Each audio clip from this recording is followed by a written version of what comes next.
Hi, everyone. This is Pinar Ormeci. I'm the CEO of Timus Networks. I have here with me Doug Miller, the CEO of Brightworks group MSSP. Hi, Doug. Very nice seeing you here.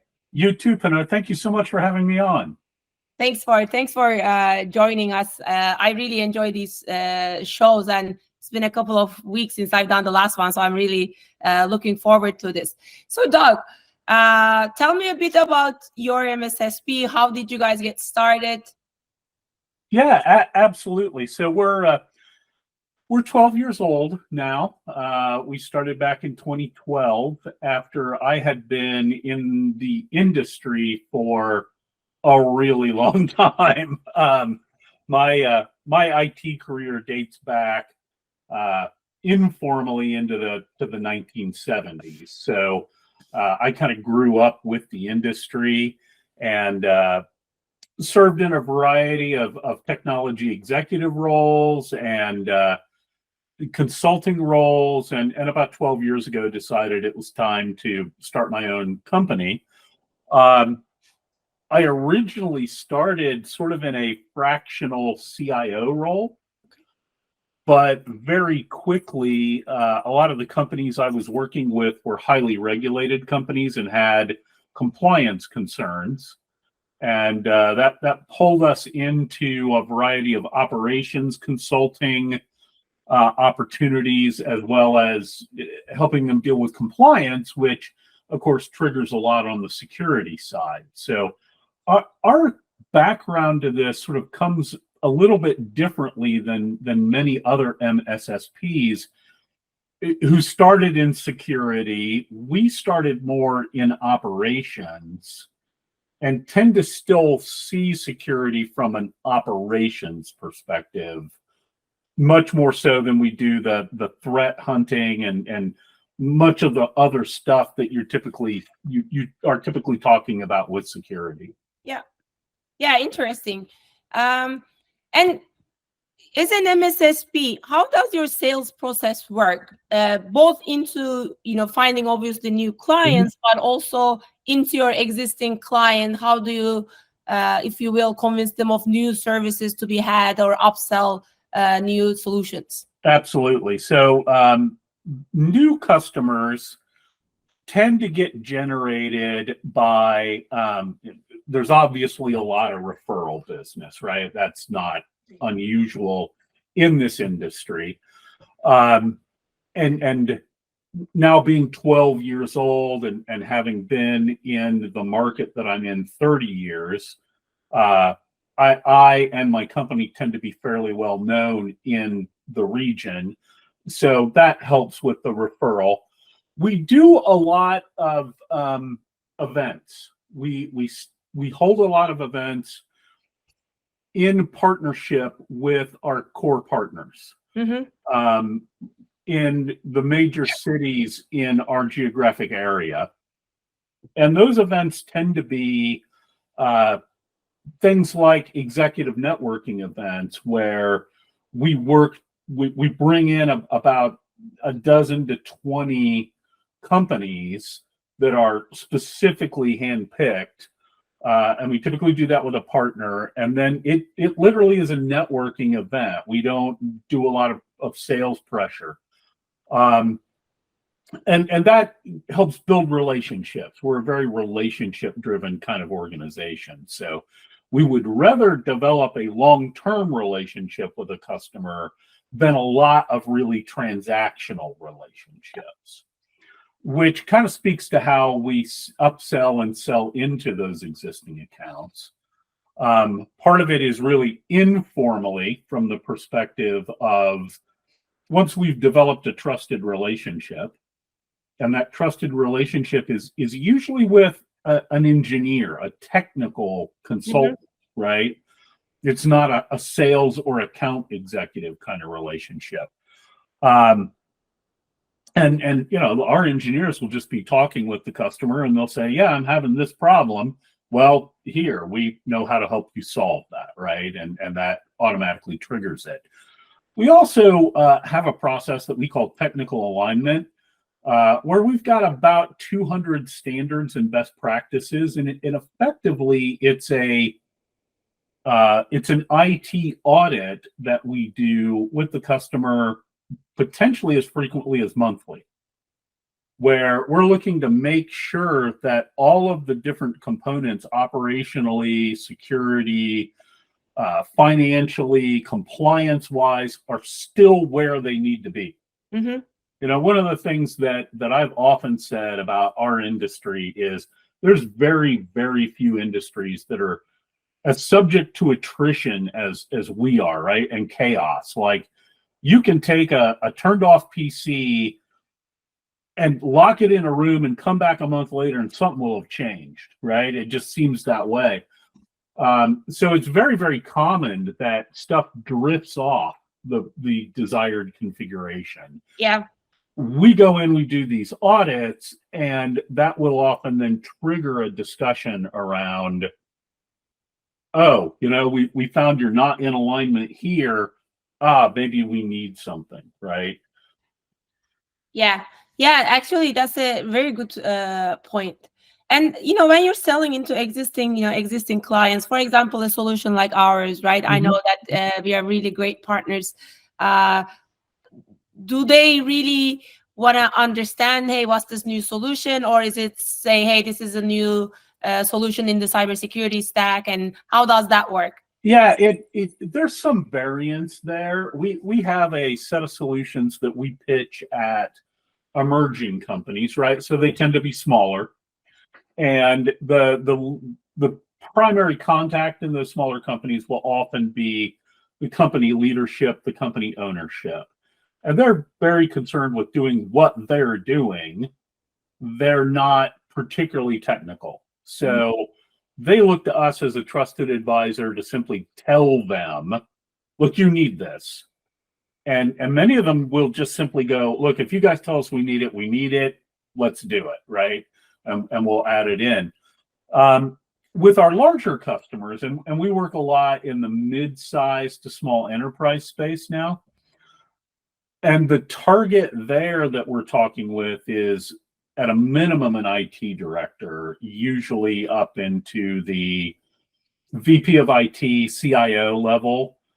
They want to understand, right? They want to know not just why the solution in general, but why you're recommending this particular solution. Yeah. And I know that I think like one of the things about Timus is that we really take sales enablement seriously, right? Yes. On a completely, obviously, per need or per ask basis from our partners, MSSPs or MSPs. We are more than happy to jump on a webinar with you, completely technical. Exactly. Do a POC actually with the larger client or demo it ourselves. So I think, yeah. That's exactly how we like to work with you. And what's been very, very beneficial to us is, even before we really, as we first started the relationship, before we really ourselves completely understood your offering, you guys came in alongside us and helped explain it to customers. There's a lot of clarity around the Timus solution and why it makes sense to use Timus. Yeah. And then helping us with things like proof of concept. We've done proof of concepts with you that have just really panned out because the customer could then see over the span of about a month how this was really going to help them. Yeah. They got real hands-on experience. So that high degree of sales enablement that we get from Timus is a big part of why we like working with you. Yeah. And I think Zero Trust Network Access is one of those things. It's like until you use it, you don't really know if you need it or not. For example, obviously in Timus, we use our solution, right? Like we take security very seriously and everybody has Timus Connect on their devices. And for me, obviously, as the CEO, I travel often, on business trip, I go to Europe and so on. And it's one of those things, like it's so seamless. It's in the background, the secure, always on, making sure that I'm not getting breached. I can be, obviously, I'm at conferences, I'm in airports, I'm in hotels. And it's this added layer of security. And now, like, I feel like I'd be naked without it because you really get peace of mind. Absolutely. And like you, I travel, I'm in many different locations. Our team is the same way. And of course, we're a target, right? We would be a target for third-party breaches, and we never want to be that. Yeah. So it's absolutely critical that we have it on our devices, all of our devices, and that it's easy for us to monitor, et cetera. But what I really found with our customers, both the emerging business, they love it because it's just seamless. They may not even really understand what it's doing other than it's protecting them, but they don't have to think about it. And then when we move into the larger companies and we're talking with technical people and we show them how it's going to save them time, right? I mean, if we stack Timus up against a typical VPN environment, the technical people just love it. It's so brain dead easy for them. And then when we're starting to be able to eliminate firewalls, and that's a big deal. It really is. Yeah, especially exactly if they don't have that offices and so on, and then you can just really use the cloud firewall for the whole protection. And we have many customers like that, right? They're geographically distributed, and that's becoming more and more the case. Yeah. And one of the other things that we love doing with you is just to join the webinar into your existing customers, right? Like that, I think, proved to be really successful on, hey, why you chose Timus, but also why you need Zero Trust. And those are the kind of events, right? Whether it's a webinar or we do a lot of on in-person events. We did one around HIPAA and security yesterday, and those are really, really powerful, right? I can get, yesterday I had 28 current and new prospects in a room, and we fed them steak and got to talk to them for an hour and a half. That's huge. That is incredible. Yeah, you really get a lot of. I'd far rather do that than set my guys down and say, start calling. It doesn't work as well. Yeah.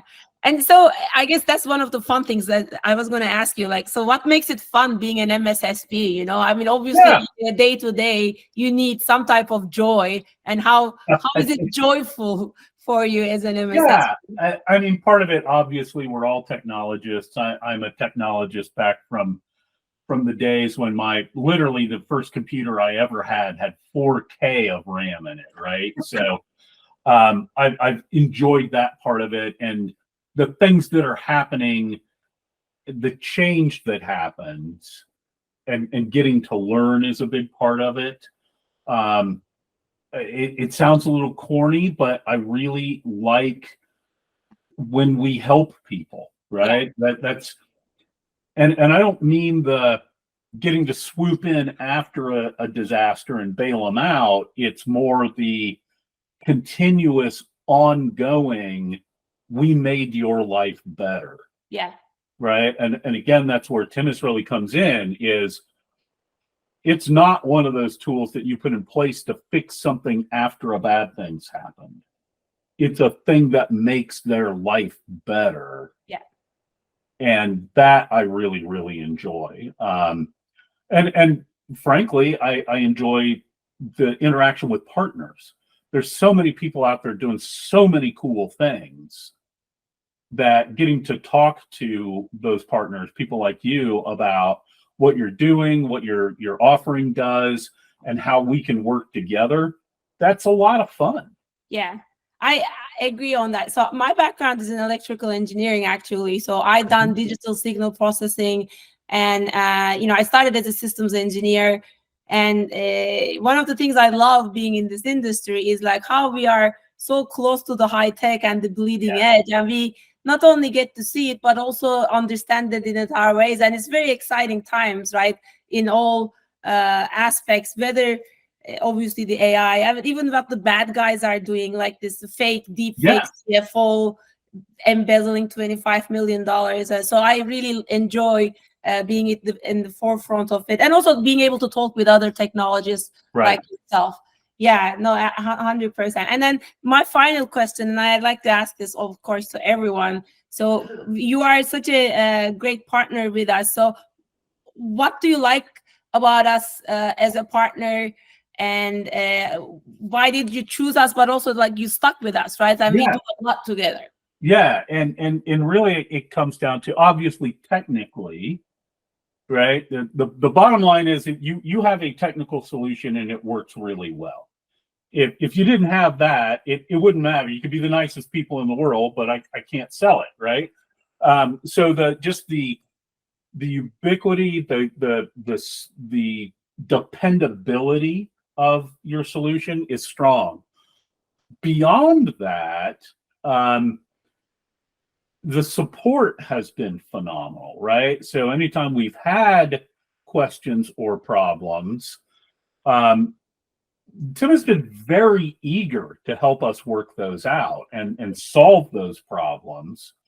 The sales support is great, and just, I just love how enthusiastic you and your team are, right? That's a great part of this. It doesn't feel just like a business relationship, right? We're trying to help each other. We're trying to work together. We share customers, and it feels like we're in business together to get something done. Yeah. And I would far rather do that than, there's a lot of people out there who are happy to have take a piece of the money we generate, and that's all it feels like. This doesn't feel that way. Yeah. And I really appreciate you saying that, because obviously we are one of the newer kids on the block, with a really great solution, but we always feel this, we're creating something amazing, and ultimately, from our CTO to our sales team, like, we want to create something and build something that is loved by our partners, right? So the whole solution was already built from the ground up for MSPs, MSSPs, and I love that you actually see our enthusiasm in trying to make. Oh yeah, well, it was my team that came to me with your solution, saying, "Hey, we've started talking to these people, and we really like them." So it wasn't a top-down thing where, I found it and told my team we're going to try. No, they came to me, and when my director of engineering is saying, wow, these guys are really responsive and really talking to me, and they're asking me questions about love it, how to improve their product, and they're taking my suggestions. Yeah, that makes all the difference. Yeah, I mean, just final thing I'll say here is exactly, because I heard this from others too. We love iterating based on the feedback, right? Because ultimately, our mission is to create something that is loved and really as useful as it can be. And we are driven by it. So whenever we do hear feedback, and, we have CTO office hours, for example, right? For our existing partners to talk to our CTO. And it's really all about that. Hey, how can we iterate on the feedback and create something useful? Doug, thank you so much. This was amazing. So thanks so much for your time. Pinar, thanks for having me on today. Thank you.